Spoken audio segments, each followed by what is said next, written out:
Os alunos da turma 1804 da Escola Narcisa Malha, sinto muita falta de vocês. Vou passar a avançar os conteúdos em atividades online como está sendo hoje, com os principais assuntos e explicando com vocês que eu estou montando esse material para vocês estudarem em casa. E embora que temos passando essa grande crise de pandemia, se preservem. Se for para resolver alguma coisa na rua, somente o necessário mesmo, porque essa pandemia está tendo ainda um grande número de pessoas contaminadas e muitas, infelizmente, perdendo a vida. E vocês precisam se cuidar. Tentem ficar em casa ao máximo mesmo. Na rua, usem máscaras, evitem aglomerar com outras pessoas, mantenham a distância segura. O assunto que nós vamos ver hoje, que vamos levar algumas outras aulas, é sobre a importância da regionalização. Eu vou trabalhar de uma forma resumida e objetiva com vocês, sobre o assunto de como nós vamos regionalizar o espaço mundial. Inicialmente, o que viria a ser esse termo regionalizar? O termo regionalizar seria o quê? Você querer dividir um território, uma área que pode ser de uma cidade, de um estado, de um país, ou o mundo como um todo, você dividir em partes ou regiões de acordo com algum critério. Você divide ele de acordo com o objetivo. E nós vamos ver sobre como dividir os países do mundo em regiões, que existem diversas formas de dividir.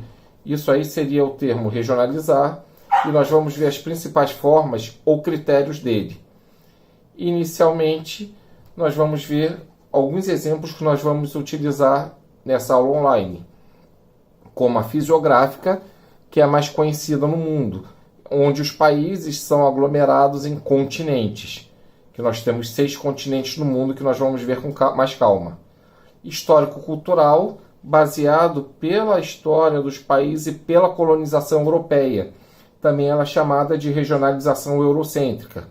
Aspectos naturais, que isso é bastante assim complexo, porque segue um aspecto físico da natureza como relevo, ou tipo de clima, ou vegetação, tipo de solo, distribuição das águas doces do planeta, dos recursos hídricos, e fazer a divisão dessas regiões do mundo de acordo com um objetivo.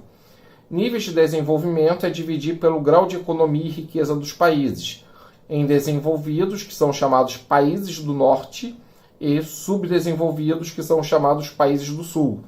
Lembrando que desenvolvidos, muitos dão o termo de países ricos, e subdesenvolvidos, países pobres. Índice de Desenvolvimento Humano, ou IDH, que divide os países de acordo com as condições de vida da população, pela qualidade de vida. E a divisão em 3 mundos, que foi uma regionalização utilizada no período da Guerra Fria, que ainda vamos ver superficialmente no 8º ano, mas é muito visto em História e Geografia no 9º ano, quando tinha Estados Unidos e União Soviética, que travavam um conflito de bloco capitalista e socialista no mundo. Só que desde 1991, muitos consideram a queda do Muro de Berlim em 1989, mas é melhor se considerar o fim da União Soviética em 1991 como o fim da Guerra Fria, já que o bloco dos países socialistas deixou de existir. Vamos ver agora sobre a regionalização fisiográfica, que é a divisão do mundo em 6 continentes pelas terras do planeta. Aqui de laranja nós temos a América, o continente americano, aonde o Brasil faz parte, que nós podemos dividir a parte do continente em 3. América do Norte, pela localização aqui, que é Canadá, Estados Unidos e México. América Central, que é essa faixa estreita de terra aqui, que é entre a América do Norte e a América do Sul, que é um conjunto de países na faixa chamada Istmo, que pega do México até aqui a Colômbia, e o conjunto de ilhas espalhadas pelo Mar do Caribe, que são as Antilhas. E a América do Sul, aonde o Brasil faz parte. Embora tenha América do Norte, América Central e América do Sul, só temos um continente, que é o continente americano, segundo maior e o mais extenso do planeta. De roxo aqui, que vocês vão estudar bem detalhado no 9º ano, a Europa, o continente europeu, que muitos desses países aqui, a grande parte, colonizou diversas regiões do planeta, inclusive o continente americano, e são países de baixa extensão de terra, devido ao aspecto cultural. Tem uma grande quantidade de países, tirando a parte europeia da Rússia, todos caberiam dentro do Brasil e sobraria espaço. Temos aqui, de amarelo, a Ásia, o continente asiático, que é o continente mais extenso e populoso do mundo. Nós temos de verde aqui o continente africano, que é o continente mais pobre do planeta em relação às condições de vida. Temos de rosa a Oceania, que é formado por Austrália e Nova Zelândia, principalmente, além de outros países como Papua Nova Guiné e diversos países e ilhas e territórios espalhados pelo Oceano Pacífico. E aqui de branco nós temos a Antártida, que é um continente gelado, de baixíssimas temperaturas, sem população nativa ou países, devido ao frio. A ocupação dele humana se restringe até o Tratado Antártico de 2041, somente para pesquisas científicas. Segunda regionalização é a histórico-cultural, que ela também é chamada de eurocêntrica pelo seguinte: antigamente muitos europeus se colocavam aquela visão como a Europa o centro do mundo, e acabou durante boa parte do século XX, ainda é muito mencionada pelos meios de comunicação por essa visão europeia, que o mundo era dividido em três partes: Velho Mundo, Europa, Ásia e África, e parte aqui de umas ilhazinhas aqui, como a da Indonésia, que tem uma parte que é a Indonésia e outra Papua Nova Guiné da Oceania, o Novo Mundo, que é o continente americano, e o Novíssimo Mundo, ou Novíssimo Continente, que seria o restante da Oceania, a parte principal dela. O que viria a ser o Velho Mundo? Seriam basicamente o seguinte: os países que teriam, assim, grandes conhecidos por causa da antiguidade, das primeiras civilizações do planeta que tinham referências históricas. Como na Europa nós temos o Império Romano, os gregos. Como na África nós teríamos os egípcios, o Egito Antigo. Como na Ásia teria a Mesopotâmia, os persas, por exemplo. Além dali tem os povos europeus que colonizaram boa parte da Ásia e na África séculos depois, e quando colonizaram o continente americano. Novo Mundo é o termo que é citado para o continente americano.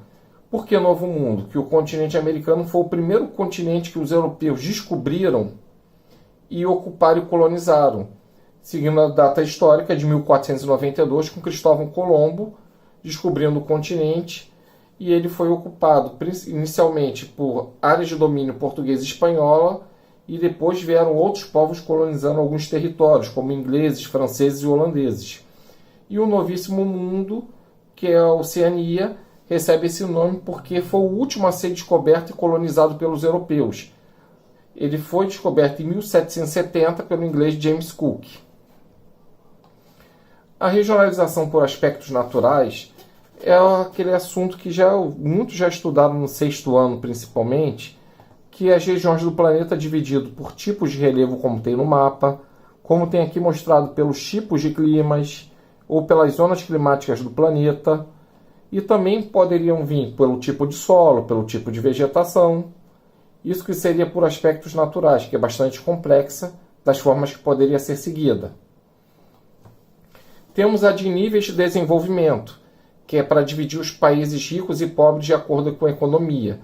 Os países ricos são chamados também de países do norte. Podem ver que os países do norte e os países do sul têm letra maiúsculas no nome lá das direções, norte e sul. E os países do sul, que são os países mais pobres.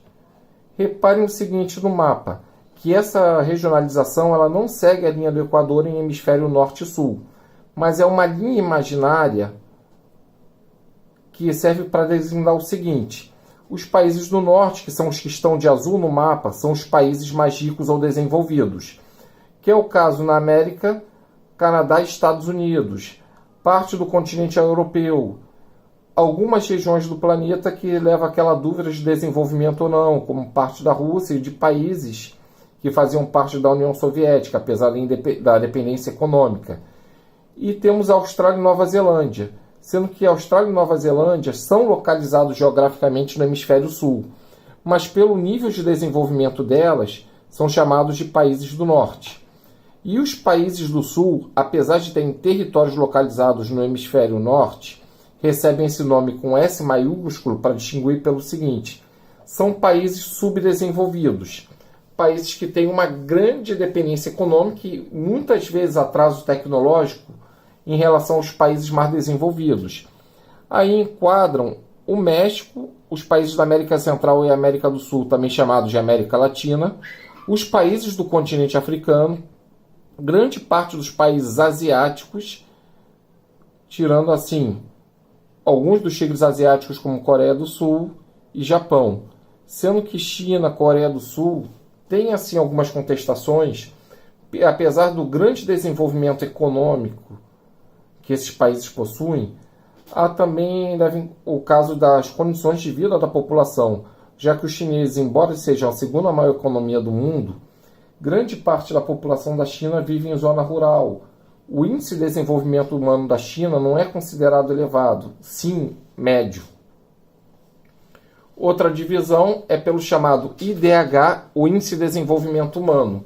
Quando se fala de alguma região no mundo, uma cidade ou um país tenha boa ou má qualidade de vida, é levado em consideração esse Índice de Desenvolvimento Humano, que é um indicador utilizado pela ONU, Organização das Nações Unidas, que foi até dado isso em sala de aula antes da pandemia, para medir o nível de desenvolvimento dos países, através de 3 variáveis básicas: a parte de educação, saúde e economia. Aonde na parte de educação leva em conta a taxa de analfabetismo, principalmente, que é considerado na estatística analfabeto pessoas com mais de 15 anos que ou nunca frequentaram escola ou bastante superficialmente, pouco tempo, levando também como se fosse essa alfabetização, além de tirar as habilidades da pessoa, da capacidade de ler, interpretar e calcular, e quanto tempo ela permaneceu na escola. Temos em relação à saúde 2 indicadores: mortalidade infantil. O que é mortalidade infantil? Quantidade de crianças a cada 1000 que morrem antes de completar 1 ano de idade. Se morrem muitas crianças antes de completar 1 ano de idade, significa o quê? Que a mortalidade infantil é elevada e a qualidade de vida é péssima. Ou seja, menos acesso a serviço médico hospitalar repercute nas más condições de vida. E temos a expectativa de vida, que é a média de vida da população de um lugar, que pode ser de uma cidade, de um país, como um todo. Quanto maior a média de vida, melhores são as condições. Por quê? As pessoas têm acesso ao sistema médico hospitalar e vivem muito mais.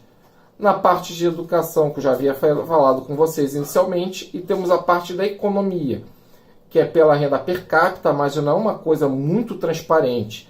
Por quê? Pega assim a riqueza produzida no país pelo número de habitantes para dizer o ganho médio da população.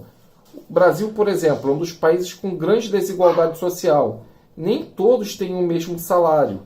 Há uma grande diferença de ganhos da população. Isso ficaria um pouco vago para poder levar bastante consideração a isso.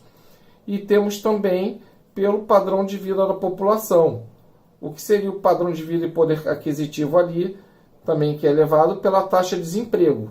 Quanto maior o desemprego, a tendência da qualidade de vida a ser menor. E o que acontece? Pegam todos os valores indicadores, é feito um cálculo por eles no índice de 0 a 1, um valor decimal de 0 a 1. Se o valor decimal for mais próximo a 1, tem um melhor índice de desenvolvimento humano, melhor qualidade de vida.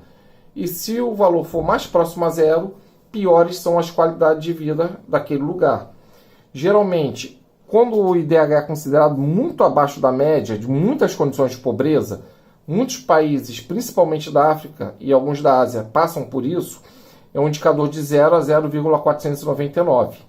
Quando é de 0,500 a 0,799, o IDH é considerado médio, é onde o Brasil está atualmente. Quando o IDH possui de 0,800 até mais próximo a 1, melhor é o padrão de vida. Eu vou passar aqui para vocês a última classificação do IDH, que não tem como listar todos os países. Mas a última, que foi passada no final do ano passado, que pegou as características de 2018, e esse ano ainda deve sair o IDH no fim do ano, até o fim do ano passado, nós temos aqui. Vocês podem ver no mapa pelas cores. Quanto mais escura a tonalidade, melhor o IDH. Quanto mais claro, pior o IDH. Podem ver que o Brasil aqui, pelas cores, vocês podem ver que está nessa cor aqui, tipo um laranja um pouco mais claro em relação a esse daqui, que está um laranja mais escuro. É um IDH considerado da casa do 0,73 a 0,777. Que aí podemos ver aqui alguns países, como exemplo, Brasil, Peru, Equador. E aqui são os 3 países com o maior IDH do mundo. A Noruega, durante anos, vem se mantendo como a líder na qualidade de vida e desenvolvimento humano. Na última estatística, a Suíça ficou em segundo, Irlanda em terceiro. O Brasil, de alguns últimos anos, tem estacionado na colocação de 79º ou 78º anteriormente. Nessa última se manteve em relação ao ano anterior a essa estatística, que foi 79º, com um valor de 7,661. Subiu um valor, uma casa que ano anterior era 0,760. Está abaixo de muitos países da América do Sul, como Chile, Argentina, por exemplo, Uruguai também. E temos a última regionalização, que seria a de 3 mundos. Essa de 3 mundos, que ela dividia os países em primeiro, segundo e terceiro mundo. Ela deixou de existir com o fim da Guerra Fria e com a queda do bloco socialista do mundo, que o principal país do bloco União Soviética deixou de existir em 1991. O primeiro mundo de azul eram os países capitalistas considerados desenvolvidos. O segundo mundo, que é o de vermelho, eram os países socialistas que consideravam subdesenvolvidos ou poderiam ser desenvolvidos, mas todos adotavam a economia planificada. E o terceiro mundo são os países capitalistas subdesenvolvidos, que são esses aqui de verde. Era como se fosse uma periferia dos países mais desenvolvidos. E nesse slide vai ter alguns exercícios para vocês fazerem, que eu vou enviar, que é dentro dessa aula que eu fiz aqui com vocês. Espero que não tenham ficado dúvidas. E quem utilizar o aplicativo do Teams, eu vou tentar postar isso daí, para tentar também tirar as dúvidas. Uma boa tarde para todos.